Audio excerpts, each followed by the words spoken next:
Už aj Slovensko má prvé podozrivé prípady. Hrozba prasacej chrípky vystrašila 2 Slovákov, ktorí boli v Spojených štátoch amerických a vrátili sa prechladnutí a so zvýšenou teplotou.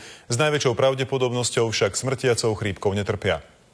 Na infekčnom oddelení v Nitre dnes prijali pacientku, ktorá mala príznaky bežnej chrípky. Nechcela to podceniť a pre istotu vyhľadala lekárov. Je stabilizovaná, my nepredpokladáme, že sa o toto vyšetrenie jedná. Samozrejme boli všetky protiepidemiologické opatrenia urobené, to znamená, že pacientka je izolovaná, pacienti sú chránení, klinika je uzavretá, boli odobraté materiály na rýchlu diagnostiku. Podľa prvotných testov vírus prasacej chrípky pacientka nemá. Vyslovene je to preventívne, lebo zatiaľ sa žiaden výskyt vírusu chrípky nepotvrdil. Druhý možný podozrivý prípad by mal byť v Bratislave, no zatiaľ ho nehospitalizovali. Či to boli prípady z Nitry, alebo či to boli prípady z Bratislavy, každému z jednému sme odporúčali, aby lekárov kontaktovali.